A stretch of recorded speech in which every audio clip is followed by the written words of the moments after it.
Hello दोस्तों, I hope आप सब अच्छे होंगे।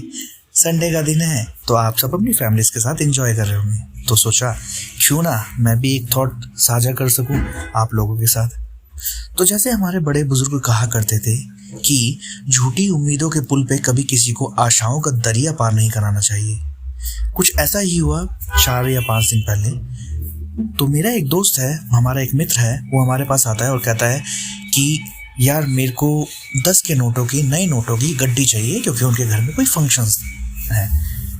अब होता क्या है कि मैं अपने मित्र से कहता हूँ कि ठीक है मैं देखता हूँ, और उसी जगह मेरा एक और जो मित्र है वो उससे कहता है कि ठीक है मैं देखता हूँ। बट यहाँ फ़र्क क्या हुआ, जब मैंने उन्हें बोला कि ठीक है मैं देखता हूँ, तो मैंने उनसे ये बात स्पष्ट करी कि मैं देखता हूँ बट आप मेरे भरोसे मत बैठना। क्यों? क्योंकि मैं एश्योर नहीं कर सकता, आपको 100% नहीं कह सकता कि मैं कर पाऊँगा।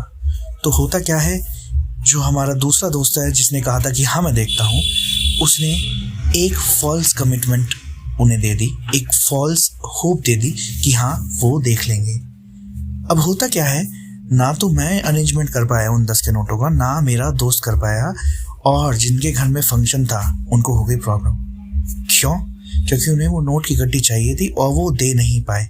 जब उसने मेरे दूसरे दोस्त को फ़ोन करा तो उसने कहा कि भाई मैं नहीं कर पाऊँगा, एंड मैंने आपको ये नहीं कहा था कि मैं ही करके दूंगा, मैंने कहा था कि मैं देखता हूँ।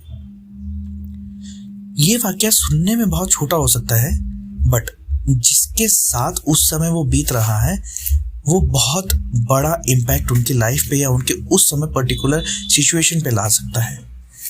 मैंने जो दिया आपको सिर्फ एक उदाहरण दिया, बट लाइफ में कभी कभार हमारे साथ ऐसा होता है, या मैं कहूँगा बहुत बार ऐसा होता है, जहाँ पे हम लोगों को फॉल्स कमिटमेंट दे देते हैं या फिर झूठी उम्मीदें दे देते हैं। तो मेरा सिर्फ और सिर्फ मेरी एक ही गुजारिश रहेगी आपसे, जब भी आप किसी को कोई फॉल्स कमिटमेंट दो या झूठी तसल्ली दो या झूठे वादे करो, उससे पहले आप एक बार उसको प्रॉपरली कम्युनिकेट करो। आप उस चीज़ को पूरा क्लियर करो कि क्या आप वो आगे तक फुलफिल कर पाएंगे या नहीं कर पाएंगे। अगर हाँ आप कर पाते हो तो डेफिनेटली आप करो, और नहीं कर पाते हो तो आप क्लियर कर दो, ताकि सामने वाला आपके भरोसे ना रहे, वो अपने लिए दूसरे अल्टरनेटिव, अपने लिए दूसरे ऑप्शंस ढूंढ के रखे, ताकि समय पड़ने पर उस पर्सन को भी, उस इंसान को भी एकदम से प्रॉब्लम ना हो। मैं आशा करता हूं कि मेरा ये साझा करना आपको हेल्प करेगा। राधे राधे।